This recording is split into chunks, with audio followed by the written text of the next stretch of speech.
I don't like stuff that's too easy. If it's too easy, it's not gonna be good. So they're gonna take you from a civilian point of view, turn you into a person who is ready to be a lineman. There you go. They scream at you. Boy, it ain't got no feelings. Use your muscles. We're all waiting on you. You're going the wrong way. Go the other way. Hey, when you throw stuff up there, aim for the teeth. Aim for the teeth. Well, if you gotta beat the shit out of somebody, they should know how to do their clove hits by now. He'll catch it one way or the other. He's either just gonna let him hit it in the face or he's gonna catch it with his hands. The rigorousness is why I choose SLTC and the instructors. Time was over 14 minutes, man. Okay? Look, you're gonna have to find a way to get under 9 minutes. You're gonna have to catch another gear, something. Bare minimum is 9 minutes, but that goes with a perfect run. The biggest difference with Jamaica and America for a trade person is opportunity. It's gonna be great that I'm getting paid doing something that I love, but I love this. This is my dream job.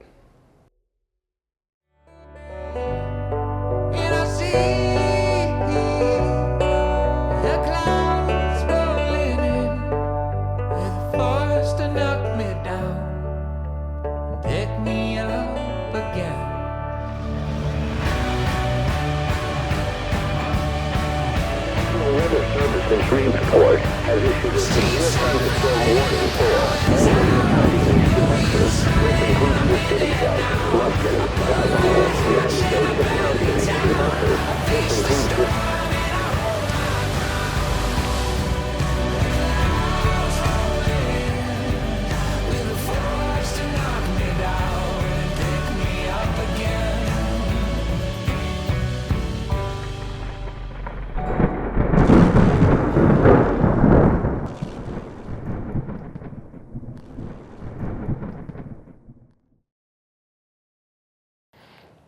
I was about, I'd say 12, 13, and the first career choice in my head, I wanted to be a firefighter.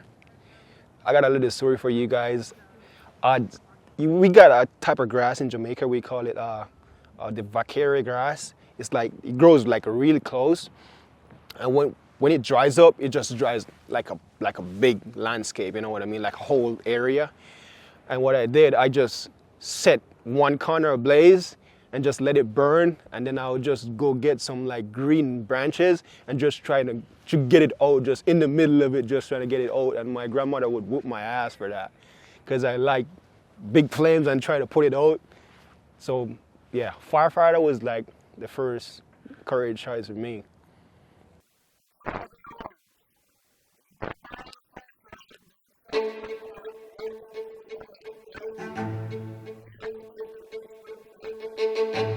Check it.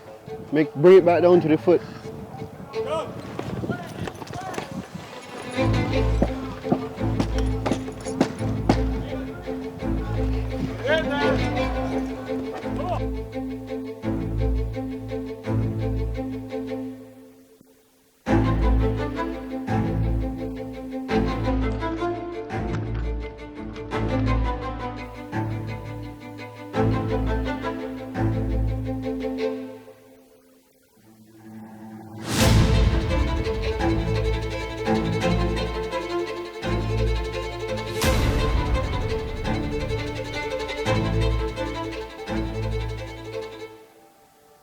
I've lived in Jamaica 20 years, moved here 4 years ago.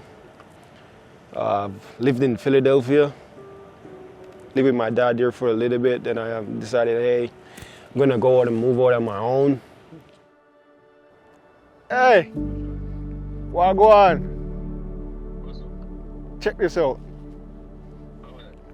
They're on top of the mountain.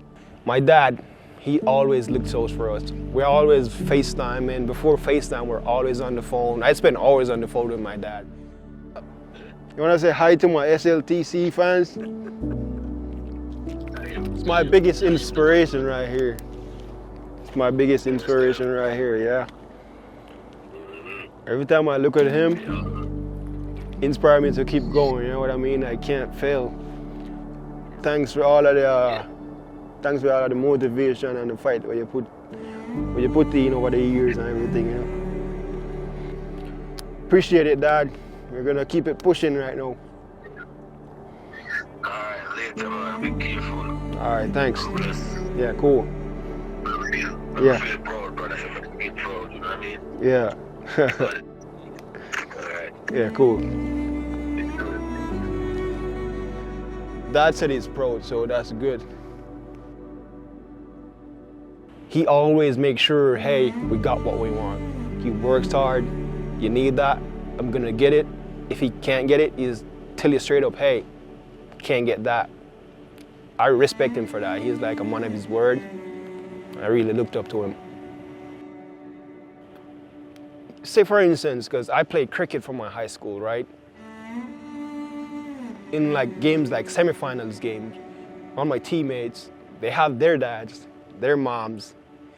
In my head, I'm like, I really wish my dad was with me here, you know what I mean? To like watch me play throughout high school, watch me play football throughout middle school, you know what I mean? And honestly, to be honest with you guys, I might cry 1 or 2 times for that. Yeah, you know what I mean? I like really miss my dad. He might not know that, but yeah, I do.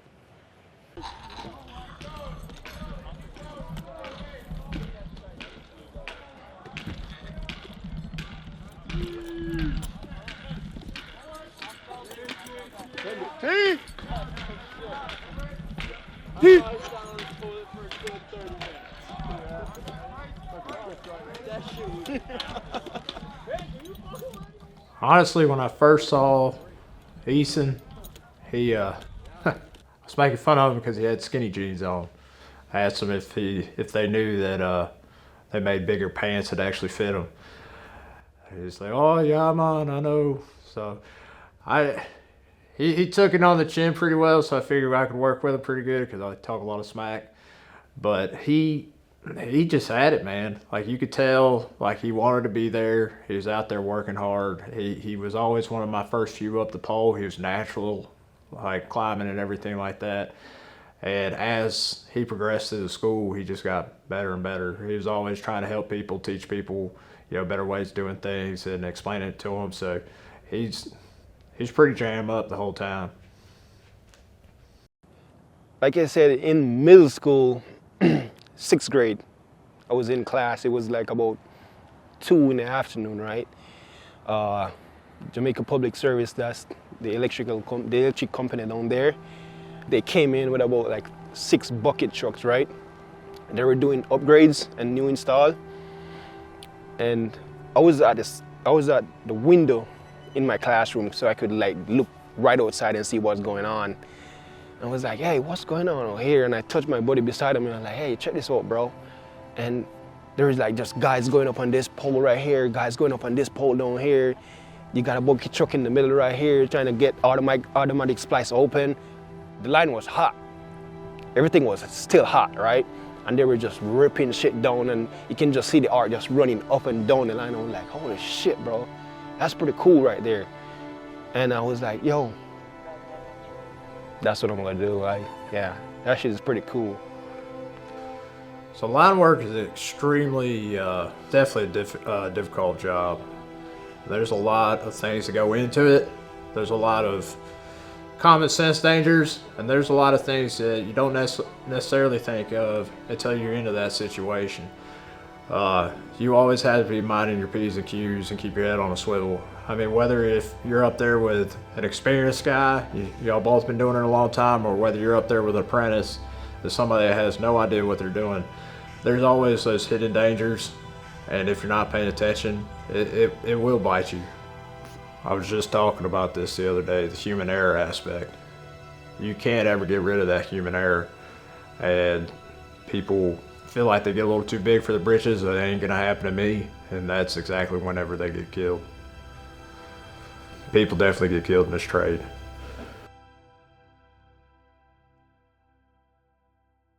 The first person who I told was my mom. And my mom was like, no, you gotta find something else. There's a lot more careers out there you can choose from. I was like, Mom, listen, That's what I'm gonna do. She was like, no, you're gonna get electrocuted and blah, blah, blah. I'm like, hey, no, we're not gonna get electrocuted. I'm gonna go out there, work safe. That's what I'm gonna do. But she didn't like it at all. Not one bit. So after getting out of the Marine Corps, it's something that I look for is to find that brotherhood and camaraderie. And I definitely found it doing line work. Lots of other people have stated you work with these guys day in and day out, long hours. A lot of times you spend more time with the guys on your crew than you do your own family. So you build those relationships and bonds. I love the guys that I used to work with all over the country. There's guys that I haven't seen since I've left school that I still talk to. You know, you build these friendships and these relationships that last a lifetime, and you know, families get to know each other. You go do things outside of work. You go hang out. You know, get to know their families. You don't get that anywhere else. I mean, outside of the military, I'd say line work is probably the closest thing to that brotherhood that you'll have. Period. My mom, she's my biggest motivation. Wherever I'm at school and I'm doing something and I feel like this is getting to me, my mom, her voice just click inside of my head, hey, you gotta keep going. One of the biggest things with her, whenever I'm doing Hurt Man, I think of it as my mom up there. So if Matt is all the way over there and Matt said, hey, man hurt on the pole, go. I'm thinking I'm getting my shit on. That's my mom up there, I'm going. You know what I mean? And I get that little saying from him. He pulled us together and he's like, hey, when you guys are doing Hurt Man, right? Think of it as someone that you guys love is on that pole. Ever since he say that, I'm getting up that pole like 20 seconds faster. You know what I mean? And yeah, I get it done. Well, I definitely think that he's going to be one of the good ones out there in the field. You know, you spend so much time out in the field, you kind of get a feeling for the people that kind of squeeze through the cracks, and then the guys that are really good at the job and want to be there. He's going to be one of those employees that, you know, shows up on time, is probably going to get there early, he's going to be one of the last ones to leave. He's always going to be willing to work and go the extra mile, even though it might be a pain in the ass. He's not going to be scared to go out there and do it. So I definitely see him going pretty far, and probably, honestly, one day he's probably going to end up running some crews. In the grand scheme of things, he just has that aura about him, and it's honestly, I think it just got in his blood and now it's in him. So I believe that he's going to do real well out there in the field.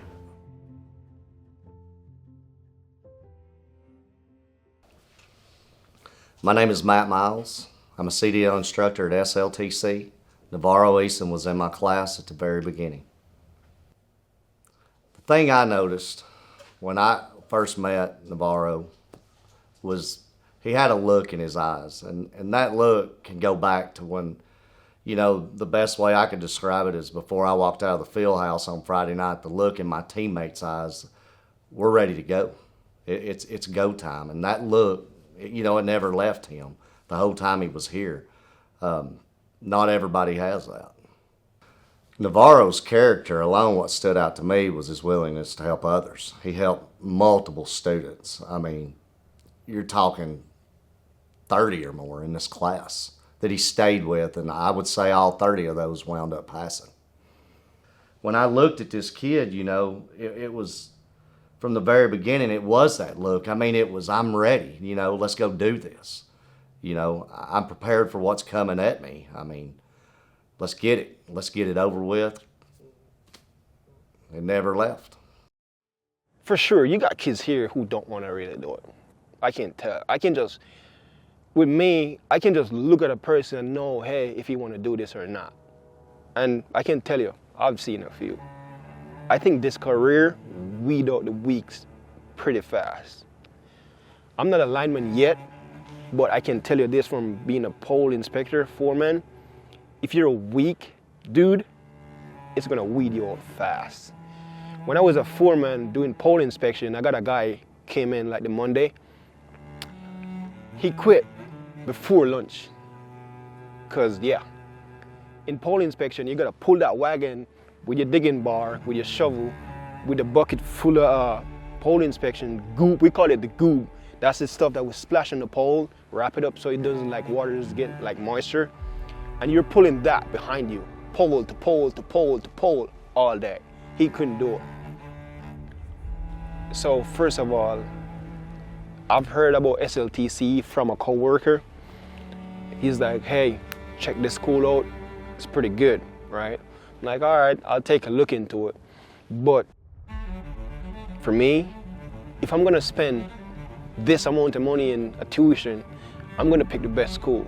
I need the best teacher. I'm not just going there just to go there for certification. I wanna leave with certification, yes, but I wanna know that I'm gonna be able to grab a hold of the trade and learn something, you know what I'm saying? And I think SLTC have a good, very good group of instructor. And that's one of the reasons why I choose SLTC. And SLTC program is more rigorous. When you put SLTC program with the other top schools, you can see instructor is gonna be like, hey, man hard on the pole, go! He's not gonna be like, hey, all right, get your shit on, man hard on the pole. No, they're gonna scream at you. They're gonna say, hey, man hard on the pole, go! If you're there, you got 30 seconds, get your shit on, he's dying, go! Get your shit on, you get up there. My instructor, Matt Meadows, like him, admire Matt. Matt is be like, if you're taking too long to get your shit on, Matt will just walk around and be like, get me down, like that. That's one of the things that get me going. If you hear Matt say that, you're taking too long. You know what I'm saying? So if you hear that, you gotta get your ass up that pole. I don't like stuff that's too easy. If it's too easy, it's not gonna be good. You know what I'm saying? So the rigorousness is why I choose SLTC and the instructors. They scream at you, so they're gonna take you from a civilian point of view, turn you into a person who is ready to be alignment. So that's one of the reasons I choose SLTC.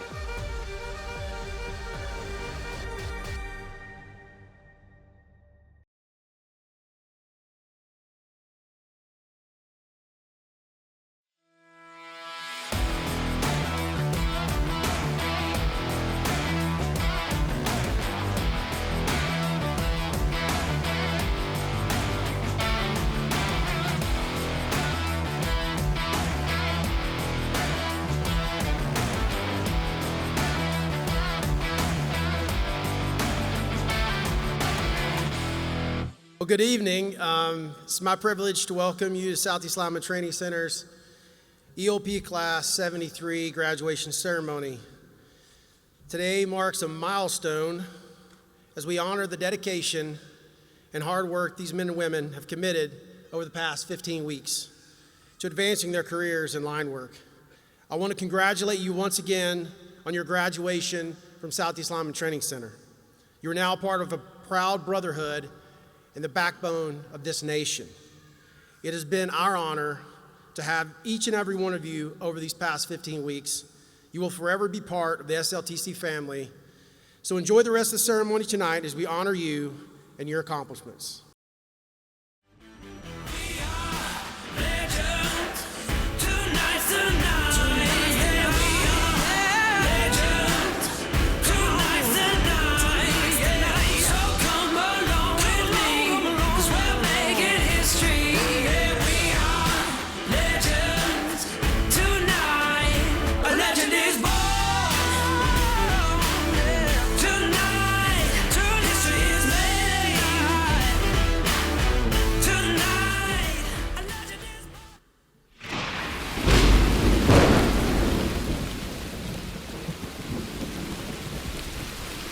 With each graduating class, we're given the privilege of selecting a student for our CDL award. Going through the CDL training and testing portion is not an easy task for these students. The winner for the CDL award is an obvious choice most of the time. While there are constantly students at the pad preparing and studying, this class, there's been one young man that the instructor said has been there from day one, even before he was ever scheduled for any training. He has been there every day after class, spends most of his lunches there, and is always looking for someone to help. One instructor said he has the best work ethic he has seen out of any student since he has been teaching. One said this young man is at the pad every single day after class and doesn't leave until the instructors do. We need to designate him a parking space. I've also been told by his peers that he is always willing to help and always tries to keep everyone motivated. We are honored as a CDL team to present the CDL award that is sponsored by Kiewit for ELP 73 to Navardo Eason, PC 15.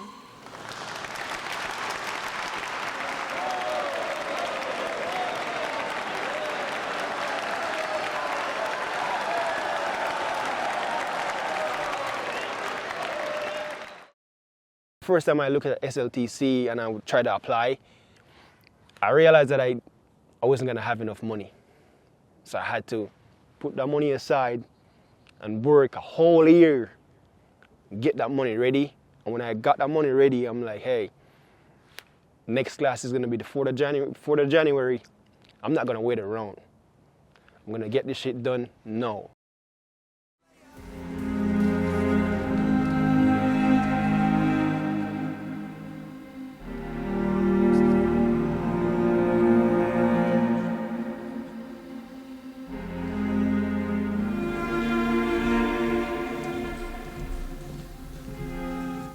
Nominees for the Chad Diffie Memorial Scholarship are selected by their pole circle instructors and are chosen based on their reflection of Chad's character. Chad was described as a selfless, kind-hearted individual who was passionate about his career and dedicated his life to serving others. The recipient of this award will receive a retroactive scholarship that serves as an encouragement to continue the good work of Chad and his passion for helping others through line work. This year's recipient of the Chad Diffie Memorial Scholarship for Class 73 is Navardo Eason, PC 15.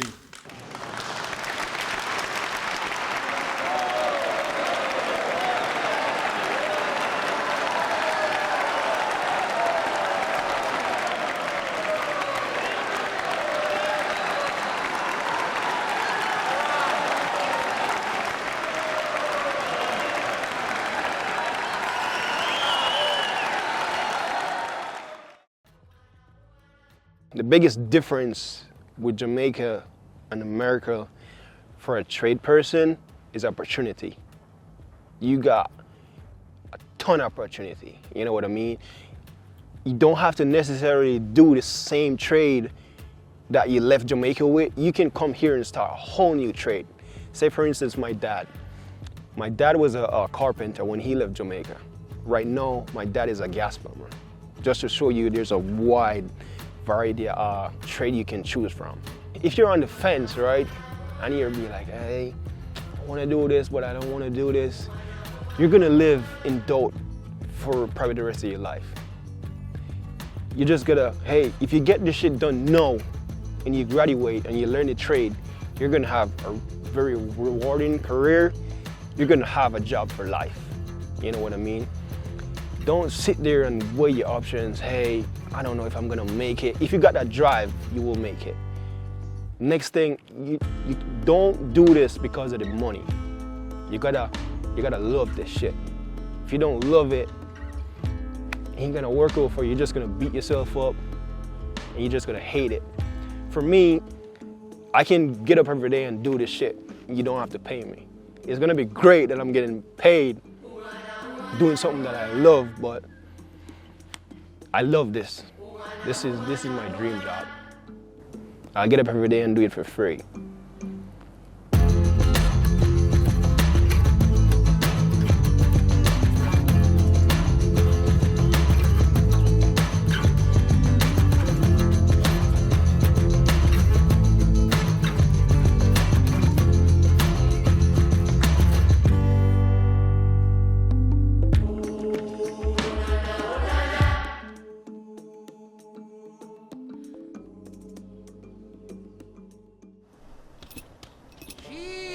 The storm, the calm that proceeds,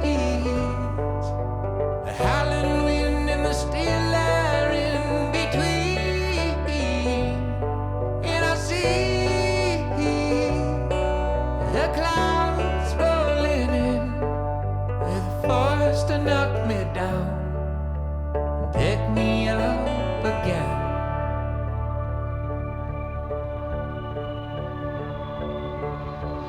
Comes in quick, no warning signs.